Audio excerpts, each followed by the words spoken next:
मी अकी अजीम खतीब. आज 19 फेब्रुवारी 2026. माझ्या सगळ्या मुसलमान बांधवांनो आणि भगिनींना रमजानची खूप खूप शुभेच्छा.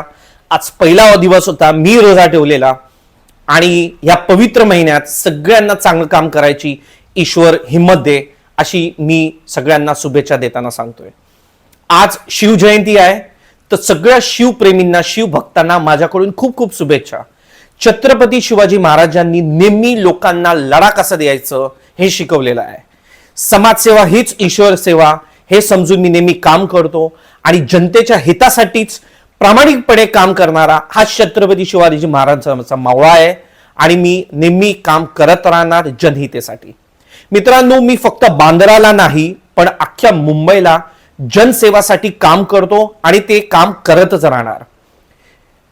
आपल्या सगळ्यांना माहित आहे, मुंबईला जो कार्टर रोडला सी फूड प्लाझा आहे त्याच्यासाठी मी लढा दिला होता आणि आज गोरगरीब महिलांना तिकडे रोजगार भेटलेला आहे. एक सी फूड प्लाझा उभारलेला आहे, ते चालू आहे. तशा लोकांची मला धुवा भेटते, म्हणून मला हिंमत येते की मी आणखी पुढे जाऊन आणखी समाजकाम करावं. तसंच SRA प्रकल्प, मुंबईचे बऱ्याच SRA प्रकल्पात कधी पाऊस पडला, कधी काय झालं, वेगवेगळ्या काळात कधी कधी कारवाई थांबवण्यात मी यशस्वी झालो, पण कधी कधी मला तेवढं पाहिजे तेवढं यश भेटलं नाही. पण मी काम करत राहिलो. कोकणात आलेला महापूर असू द्या किंवा मुंबईला असलेले अनेक काही विषय असू नये, मी त्याच्यात रात्रंदिवस काम करत असतो. आपल्या सगळ्यांना माहित आहे, आता मी मुंबईला भारतीय जनता पार्टीत आहे. प्रभारी म्हणून अल्पसंख्याच्या बऱ्याच सीट्सवरून काम केलेलं आहे. माझे सगळे कॅन्डिडेट्स निवडून आले कारण मी प्रामाणिकपणे काम केलं. कोणताही जात धर्मपात बघितलेलं नाही. तसंच कोकणात ही जेवढी मेहनत केली, म्हणजे एक मुसलमान माणसाला पण भारतीय जनता पार्टीच्या तिकिटावर निवडून आणलेला हा हकीकती आहे. कारण सगळ्यांना माहित आहे, मी धर्म भेदभाव कधी पाहत नाही आणि रात्रंदिवस फक्त मेहनत करतो आणि प्रामाणिकपणे काम करतो. आता येतोय मुद्द्यावर. तुमच्या सगळ्यांना माहित आहे की लीलावती हॉस्पिटलला जे काय घोळ चालू आहे, जे मॅनेजमेंटचा घोळ चालू आहे, हा विषय खूपच मी मोठ्या प्रमाणात त्याच्यावर काम करतोय. त्या ट्रस्टींनी माझ्यावर खूप काय आरोप लावलेलं. प्रशांत किशोर मेहता जे मेन ट्रस्टी आहेत तिकडचे, त्यांनी असं आरोप लावलं की अकी खतीब ये तो परमबीर सिंग का पेदू आहे. म्हणजे मुंबईचे पोलीस आयुक्त जे होते परमबीर सिंग, त्यांचा पेदू आहे, कारण त्यांच्या विरोधात केलं. आता हॉस्पिटलच्या मॅनेजमेंटच्या विरोधात जाणं म्हणजे दुसरा कोण विरोधात असणं आणि माझं त्यांचं कंपॅरिझन करणं हे खूप चुकीचं धोरण आहे. पण मी त्यांना घाबरणार नाही. त्यांनी मानहानीच्या नोटीस द्यायची मला धमकी दिलेली आहे, ते पण 500 कोटींची. चालेल, मानहानीची नोटीस आली, मी त्याला लढा देणार, पण मी माघार घेणार नाही. सगळ्यात महत्वाची गोष्ट ही आहे, आज एक गुड न्यूज आलेली आहे.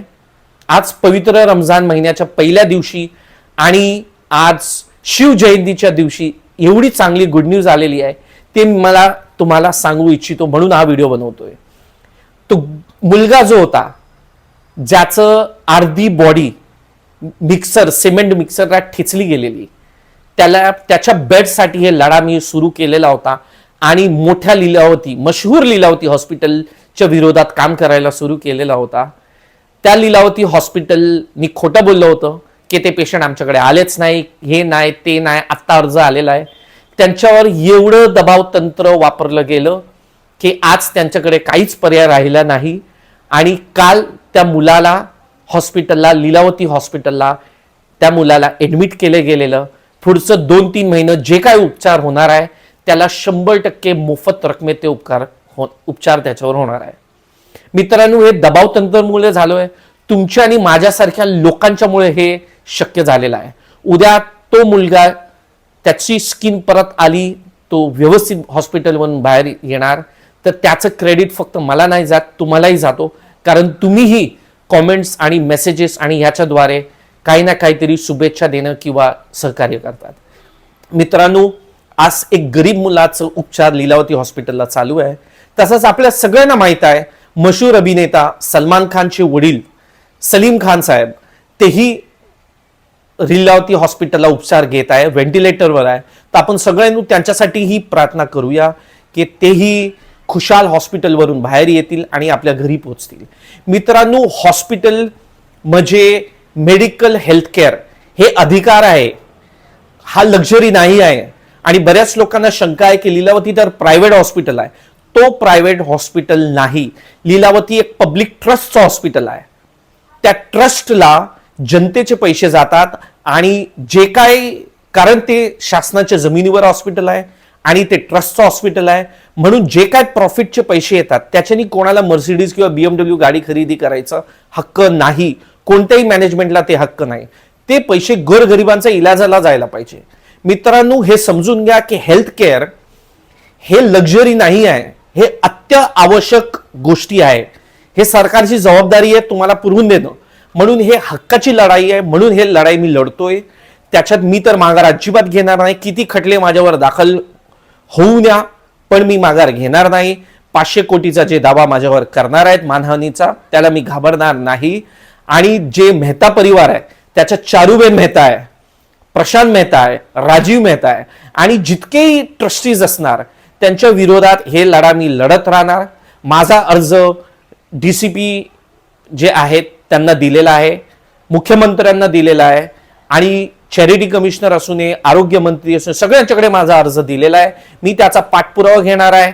चॅरिटी कमिशनरही लवकर जाऊन भेटणार आहे आणि जेवढे काय घोटाळे लीलावती ट्रस्ट मॅनेजमेंटच्या विरोधात आहे त्याच्यावर मी लढत राहणार आणि गोरगरिबांच्या न्यायासाठी नेहमी उभा राहणार. मित्रांनो, आज एक गोरगरिबांना हक्काचा तो बेड भेटलेला आहे, पण मी 100% एवढी इन्व्हेस्टिगेशन करणार की जेवढे पण लोकांना तो बेड भेटत नाही, कारण बऱ्याच डॉक्टरनी सांगितलंय तो बेड कधीच गोरगरिबांना नाहीच भेटतो. तर ह्याच्या पुढे मी स्वतः लक्ष देणार आहे. मी बांद्राला आहे, मी लीलावती हॉस्पिटलच्या शेजारी आहे, तर गोरगरिबांना तो बेड कसा ना भेटतो ह्याचा लढा मी लढत राहणार. तुम्हालाही कधी संपर्क करायच्यासारखं वाटलं तुम्ही संपर्क करू शकता. कॉमेंटलाही मेसेज करा आणि मी 100% तुमच्या काही अडचणीत तुमच्यासाठी उभा राहणार आहे. परत एकदा रमजानच्या ह्या पवित्र महिन्यासाठी सगळ्या मुसलमान बांधवा भगिनींना शुभेच्छा. आणि आज शिवजयंती निमित्त सगळ्या शिवभक्तांना, शिवप्रेमींना माझे खूप खूप शुभेच्छा. धन्यवाद.